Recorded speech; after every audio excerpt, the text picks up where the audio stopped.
Metal Jesus here, and I'm super excited this week to be back with my epic History of Racing Games Part 2. Now, there are a ton of racing games released over the last 35 years. There's actually 2,400 of them. So in order to sort of make this manageable, I had to break it into two parts. The first part is all the pre-3D games. These are all the old arcade games like the Atari 2600 and the Commodore 64. And then basically I stopped right at 1989 with hard driving from Atari. So this week I'm going to take it from there, and we're going to go from 1989 and all the way up to right now. Let's take a look.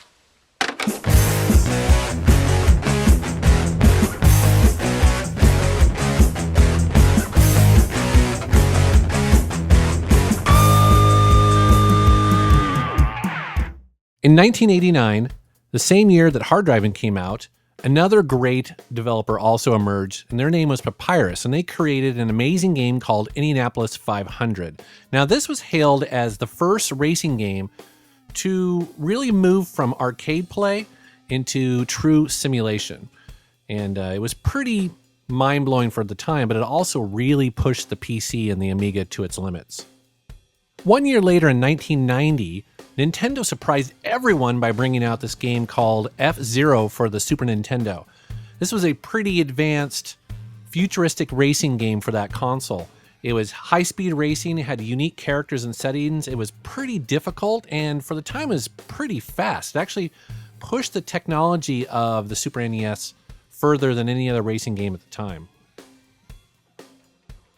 In 1992, Nintendo was still blowing people's minds and showing them just how awesome the Super Nintendo could be by releasing Super Mario Kart. This was an amazing game for the time, and it actually went on to become the third best-selling Super Nintendo game of all time. It sold incredibly well. It sold 8 million copies worldwide. Now, I think one of the appeals and one of the reasons why this game has done so well for, frankly, so long is because it's fun first. Anybody can play this game. You know, people who aren't even technically into racers will love, the Super Mario Kart games and continue to play them. I think it's because they have great power-ups. They're very character-driven. They're just not intimidating like maybe car or motorcycle games are. Now, they call me the Metal Jesus, and the reason for that is because my two passions in life are video games and rock and roll music. Now, when a game comes along like rock and roll racing that mixes those two things together really well, I just had to include it in this list. Now, this is a really cool game. It reminds me of RC Pro-Am. It's an old game on the NES. I covered that actually back in the first video. But the cool thing about this is that it actually has music in it by Black Sabbath. It's got some Deep Purple in there. It's got Radar Love by Golden Earring. It's got, Bad to the Bone by George Thorogood. It's pretty cool. In 1993, Namco released to arcades Ridge Racer. Now, this was a great game for the time. It was really fast, and it was also known for introducing a lot of players to the concept of drifting, basically having your gas pedal down all the way as you're sliding through corners. It was really cool for the time. But they also did something even bigger than that, and they basically built a full-scale arcade cabinet that had players sit inside a real red Mazda Miata. The game was played in front of a full 10-foot wide front projected triple screen with the car's wheels, gear shift, the pedals all functioning as the game's controls. The ignition key was used to start the game, the speed and RPM gauges fully worked, and even fans blew wind on the player's face as they were driving through it. It was pretty cool. Now, special attention needs to be given to Daytona USA by Sega, released in 1993. Now, this is the highest grossing arcade machine of all time. I mean, think about that for a moment. That's huge.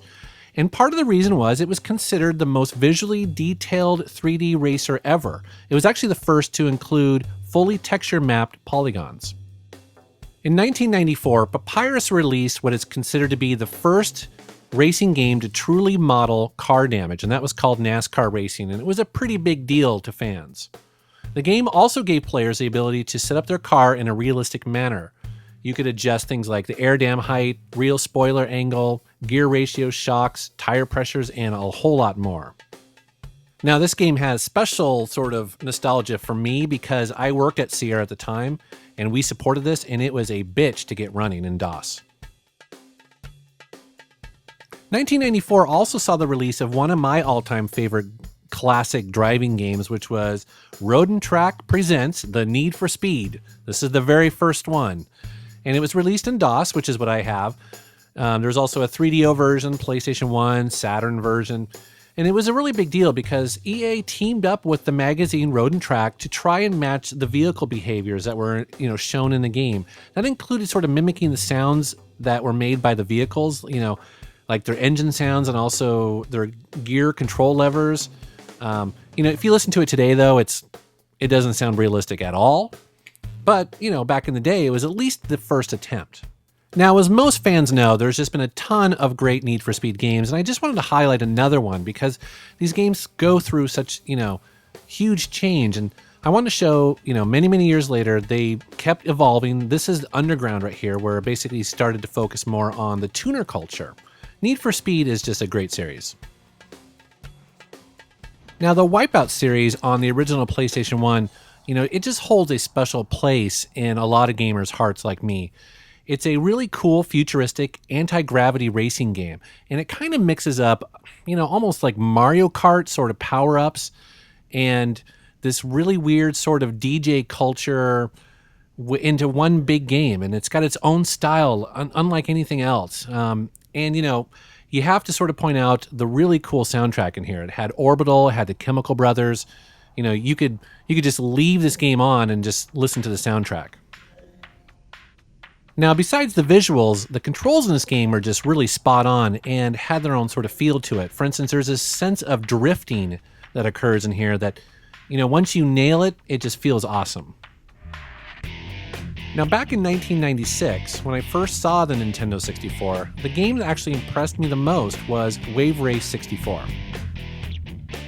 Now, as you can tell, this is a jet ski game, and you race on water, and there's a bunch of different courses, and there's different weather conditions, and there's also a stunt mechanism in this game.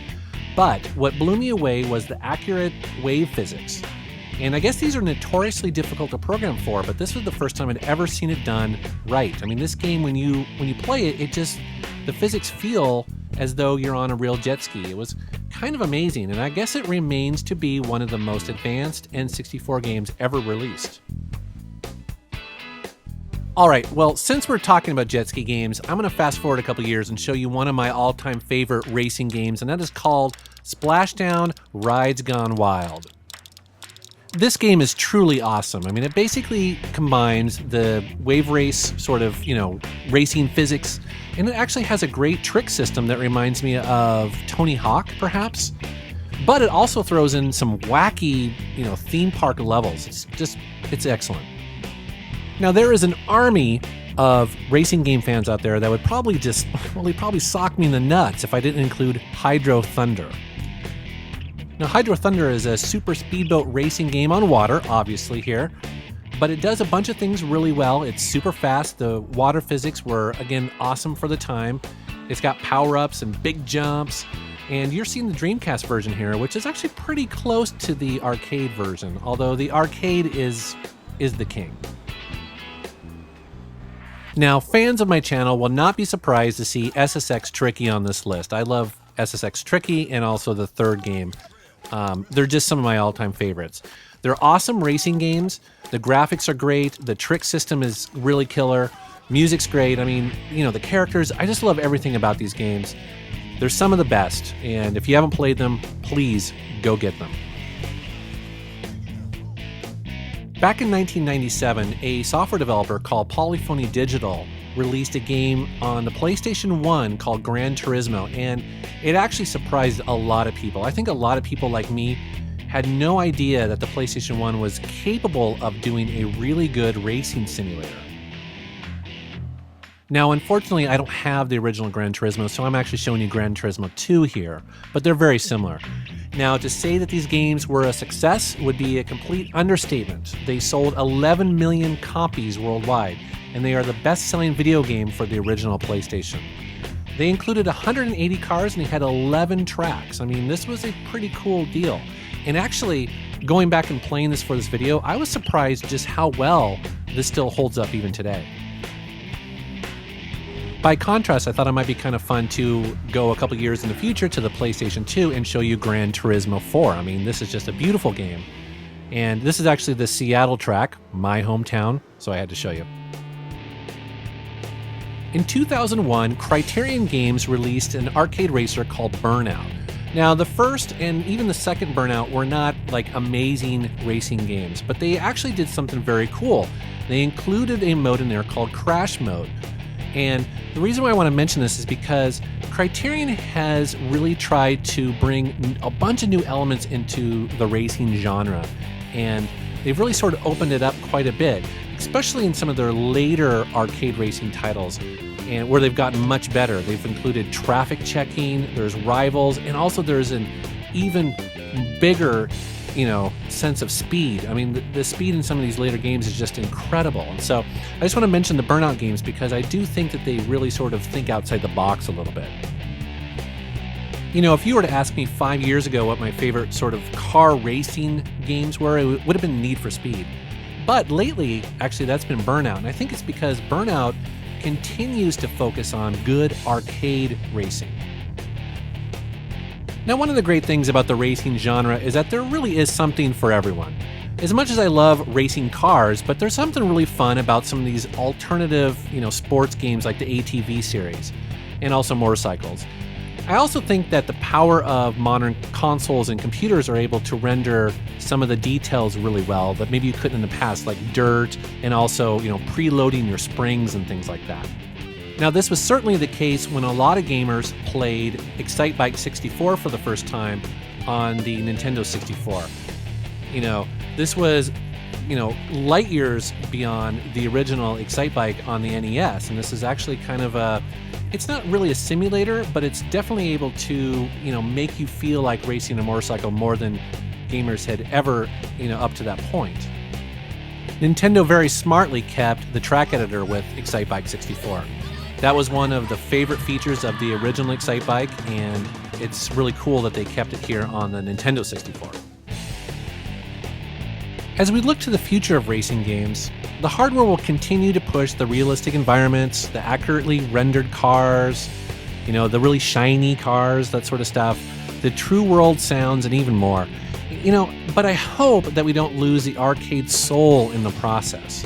Some of my favorite racing games are starting to look and play more like simulators, and it just breaks my heart. I mean, I enjoy simulators, but sometimes they're not fun. And so, not to be down or anything, but my hope is that we do both, that we continue to push and make simulators even more accurate, and we also make, arcade games just as great as they've ever been. All right, well, that's my history of racing games. I hope you enjoyed it. Now, there are a ton of games to show here. As a matter of fact, I'm playing Need for Speed Hot Pursuit right now. But I want to show you some honorable mentions. So let's take a look.